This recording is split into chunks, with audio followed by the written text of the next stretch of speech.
Welcome to Low Carb Spin. I'm Karen. And I'm Therese. Today we are whipping up a light and lemony dessert. After all, it's not a party without the Jello mold, right? Exactly. So let's start with this basic Jello recipe. We're going to start with the boiling water. Mm-hmm. And we're going to add. Well, to that, basically, you're adding gelatin. And back in the day, we would use, the flavored packets of Jello brand Jello, right? Mm-hmm. With all the sugar and stuff. And this is just the beef gelatin. Beef gelatin plain. Mm-hmm. So this is our version of this lemon Jello, sugar-free. So we're going to start by dissolving the Jello. And then we're going to add the sugar, or after that's dissolved. I'm going to start to swirl this around a little bit. I don't want any clumps. Some monk fruit, we'll put that in too. This is the granulated kind. Mm-hmm. Mm-hmm. You could use any sweetener too. So how did we get this Jello recipe to begin with? This Jello recipe is from one of our old neighbors. Mm-hmm. And Thelma made this. It was Thelma's Party Jello. I don't even know how it came about, but I don't know. We're talking about things, and she's like, "Oh, I have a good recipe," and I'm like, "Okay."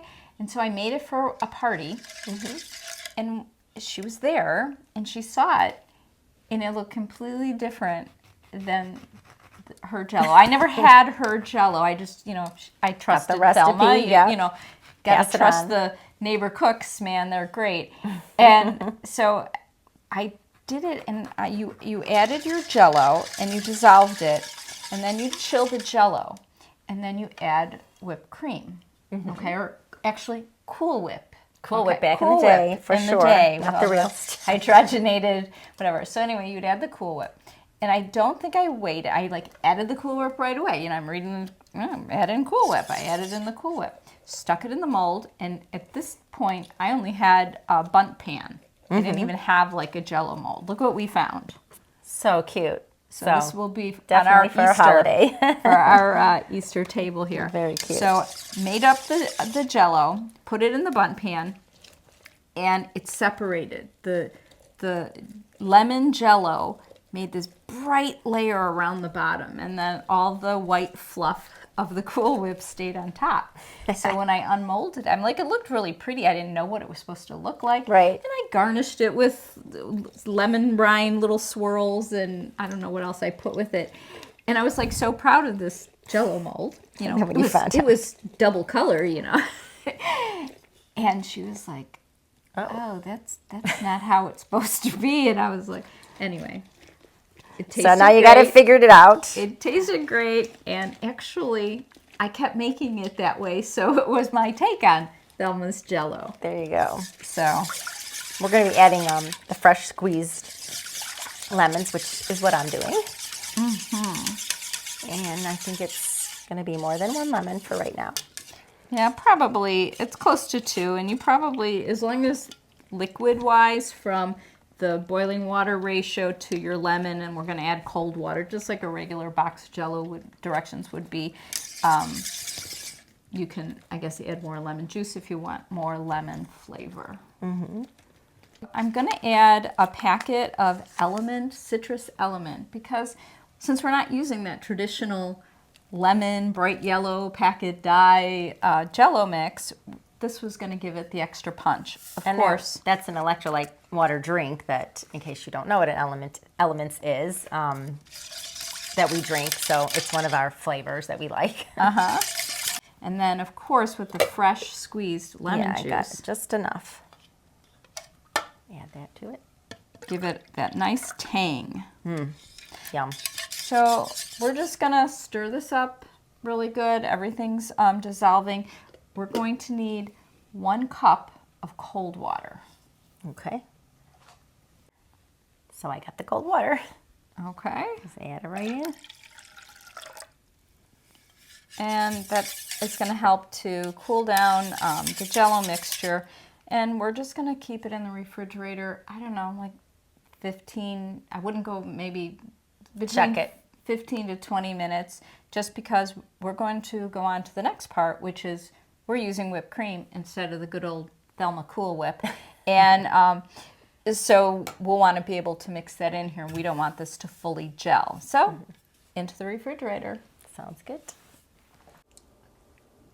So we're going to get started with our whipped cream, and we're going to make it similar to the old-fashioned Cool Whip by stabilizing it with a little bit of gelatin. I have my hot water here, and I'm going to add the gelatin.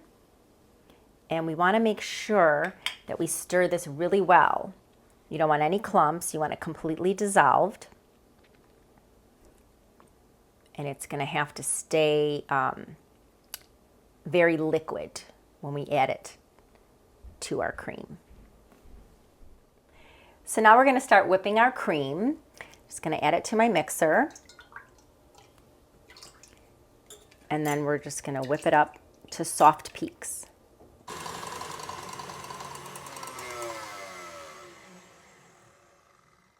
So these peaks are just nice and soft, and then we're going to add our gelatin. You want to make sure that your gelatin is stirred.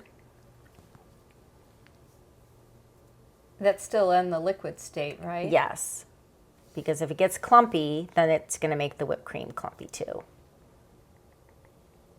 And you do that while the mixer is mixing. Okay, so we're going to turn it on and add it slowly.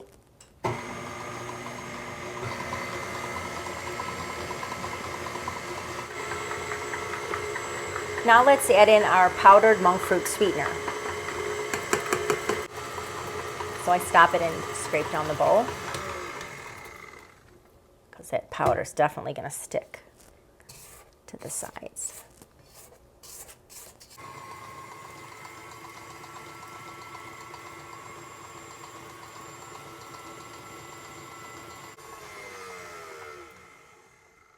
So our whipped cream is done. And we're going to be adding it to our semi-cooled gelatin mix.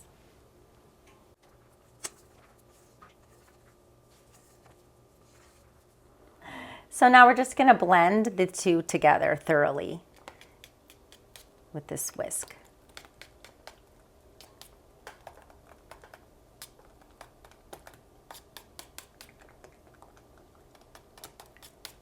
Looks like marshmallow fluff. Yep, you don't want any lumps. Nice and creamy. All right, she looks all blended. And we're going to get ready to pour her into our mold. But I wanted to say that, our Jello is white because we're going to do a little fancy technique later for embellishing.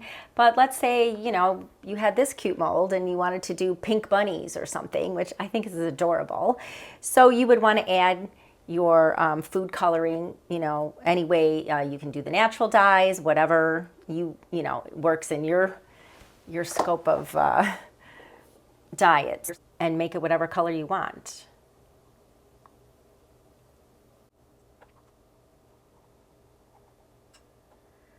We're all ready to put it in the fridge and let it chill. One of the tips is make sure that you have a hard surface that you're taking your mold on, because you have to carry it to the refrigerator, and you want to make sure that you get there safely. It's going to definitely be in the refrigerator for several hours. Matter of fact, we would love it if you did it overnight. So our Jello is all firm and set, and what we like to do usually is take a knife or spatula. Release the sides just a little bit if they look like they're sticking. The molds are forgiving, so once you kind of jiggle it, make sure you can see just a little separation, just to ensure. Insurance that half doesn't stay in the mold and half on your plate. Yeah, that's the worst. Okay, so let's see if we can just put this on top here. And flipper. Yep, I think so. Let's see. How did we do? Not bad. All right, I see her. She's releasing. She's coming out. A little bit. Give her a little help. Looks like it's stuck right here.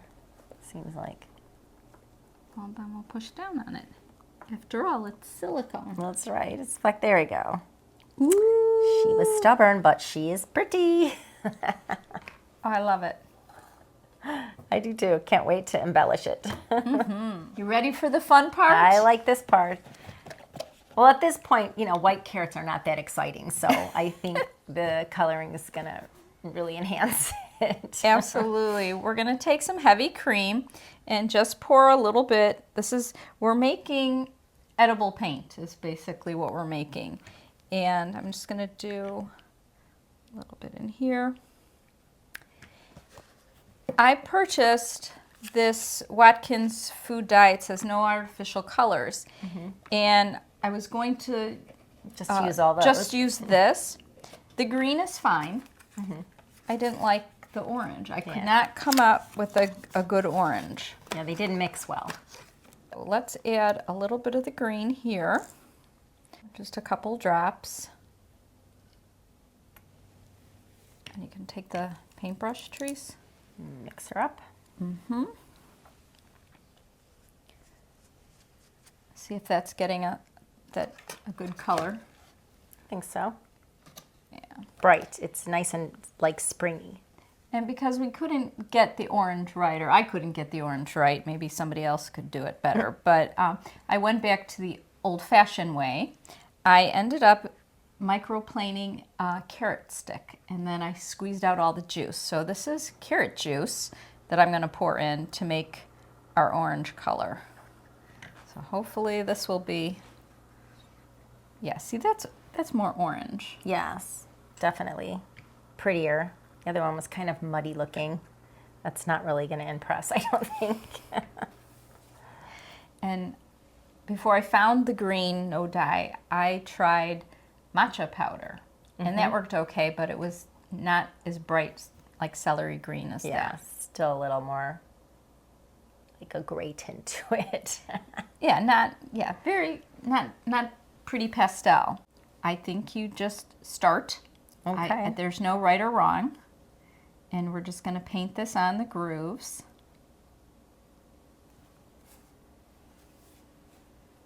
I get some orange color on here.